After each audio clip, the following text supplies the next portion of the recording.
So 63-year-old David Redwine was convicted of second-degree homicide and child abuse resulting in death in the unaliving of his 13-year-old son, Dylan Redwine. Now, this story made headline news across the nation, all because Mark Redwine and his ex-wife Elaine Hall had went on the Dr. Phil show blaming each other for Dylan's disappearance. But in the end, it would come to find out that it was actually Mark who had a hand in his son's disappearance, all because he was trying to cover up a dark secret. So if you enjoy learning about forensic analysis of different cases, then let's go ahead and dive into today's story as we learn about the forensics behind this case, as well as the mind frame of Mark Redwine. So this story begins back in 2005 when both Mark Redwine and Elaine Hall were going through a divorce. Now, it was considered a very messy divorce, as well as an even messier child custody battle. Now, the couple had two kids, Corey Redwine, who was the older brother, and Dylan Redwine, who was the younger brother. And they were both 8 years apart. Now, the relationship between the boys and their father was very strained. And their relationship would even go further downhill after a trip that the three had took back in 2011. And after that trip in 2011, the boys didn't want anything to do with their father afterwards. But the sad thing about it, Corey was already an adult, so he didn't have to see his dad if he didn't want to.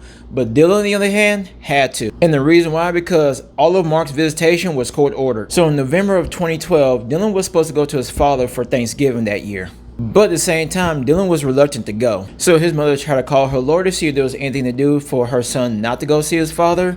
But the lawyer told her that she had no choice but to give the son over to the father for Thanksgiving. Because the lawyer had told her that if she didn't, then all Mark had to do was make a complaint and she'd be in violation of the court order agreement. So even though he was reluctant to go, Dylan would go ahead and pack up all his belongings and get ready for his trip down to see his father. So on November 18th of 2012, Elaine would take Dylan to the Colorado Springs airport, in which she would take a plane all the way down to see his father over in Durango, Colorado. So as Dylan was walking towards his plane to go ahead and board, his mom would joke with him saying, "Oh, are you too old to hug your mom now?" In which Dylan would turn around and go back and hug his mother before boarding his plane. After landing in Durango, he would go ahead and meet his father, where they would drive back to his place. Now on the way to his father's house, he would go ahead and let his mom know that he made it safely. And that would be the last time that she would ever hear from her son. Now, Mark would tell investigators that after he picked up his son from the airport and get back to his house, Dylan would ask him if he can go to his friend's house and stay there for the night, in which Mark had declined, saying that you're here to spend time with me, and so this is now me and you time. So Dylan would text his friend saying that he'll see him tomorrow morning instead. Now on Mark's account, he said he had saw his son that morning, but he had left to go run some errand. He said when he returned back that afternoon, he saw that Dylan wasn't there, so he called around to see if he can look for him, in which he could not find him. So around 4:32 p.m. on November 19th of 2012, Mark would go ahead and text his ex-wife Elaine, asking her if she heard from Dylan because he has not been able to reach him all afternoon. Now Elaine, on the other hand, after she got that text, she would go ahead and hop in her car and drive 6 hours to Durango, because right off the bat, she felt that her ex-husband was involved in her son's disappearance. So around 6:35 p.m., exactly 2 hours after Mark had initially sent his text, Elaine would go ahead and text back saying that Dylan wouldn't just leave without letting her know. And as of right now, I suspect you of doing something because Dylan wouldn't just disappear. Now Elaine was driving now. He would go ahead and notify her saying that he had just left the marshal's office reporting that Dylan was missing. Now Elaine, on the other hand, she was a very smart mom because she didn't believe anything that he was telling her. Elaine would call the marshal's office herself, in which she found out that there was no record or report of her son, and that there was no missing person report that was given. So once Elaine had got to Durango, they would go ahead and launch a search party looking for Dylan. Now Mark would tell investigators that he believed that his son had ran away. So the search party would look through all the wooded areas, in which they searched all throughout the day and throughout the night. Now one thing one of the search party members thought was odd was that Mark Redwine's house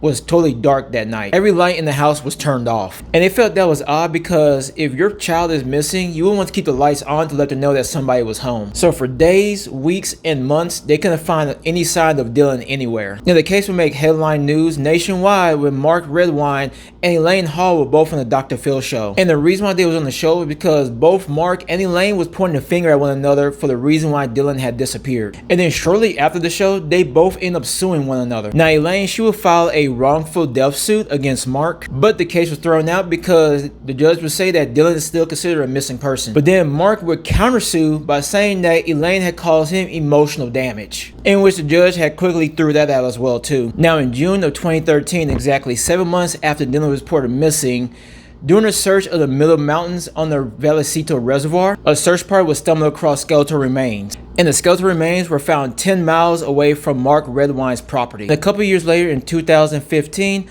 a couple of hikers had come across the skull, where the skull was found approximately 1 mile away from where the skeletal remains were found. And with the help of a forensic anthropologist, they came to find out that the skeletal remains belonged to Dylan Redwine. Now, what a forensic anthropologist is what you call the bone person.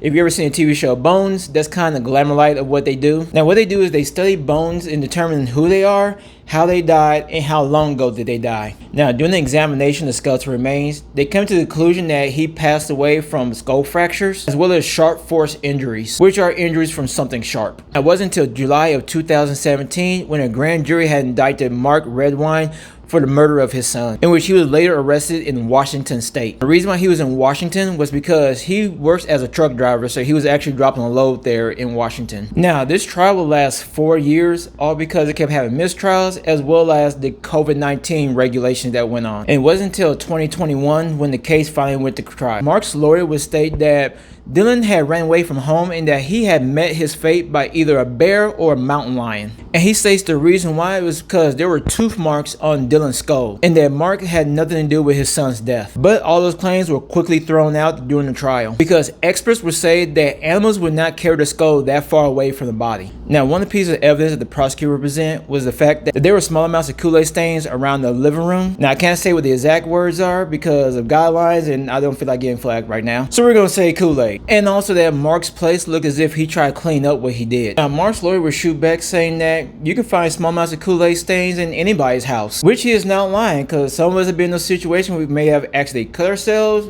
their kids could hurt themselves.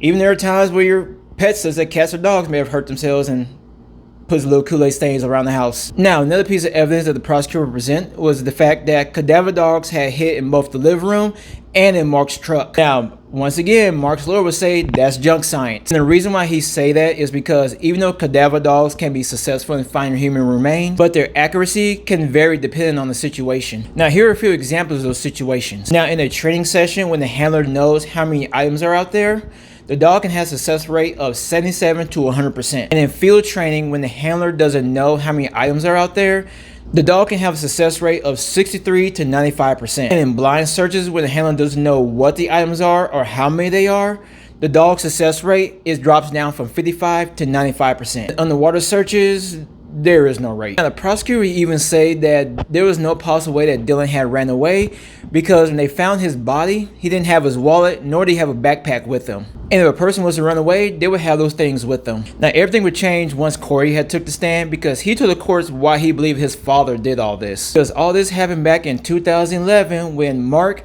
Corey, and Dylan had went on a family trip to Cleveland. And during that trip, while Mark was asleep, both Dylan and Corey would use their dad's laptop.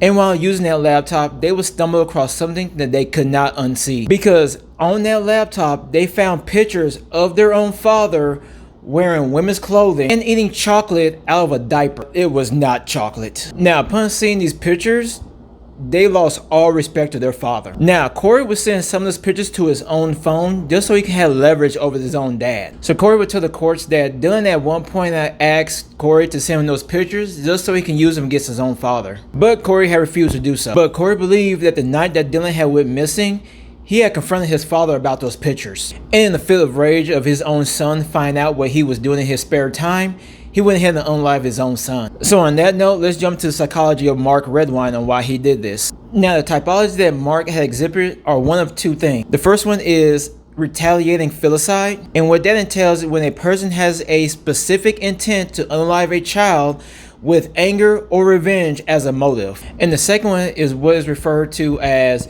victim constitutes the stimulus. Now, I talked about this in the previous video of the Dominic Aguilar case, in which what victim constitutes the stimulus, and what that entails is when a child does something that triggers a filicide response in a parent. So the fact that Mark had a damaged relationship and was being exposed with photographs by a 13-year-old is what sent him to a violent rage. Because the prosecutors had proved to the jury that Dylan had knew about the photographs from the very beginning, and that he felt very uncomfortable being around his own father. So after a while, the jury came back with a guilty verdict in which Mark was found guilty of second-degree murder as well as child abuse resulting in death. He was given 48 years with 5 years parole. That would run concurrently.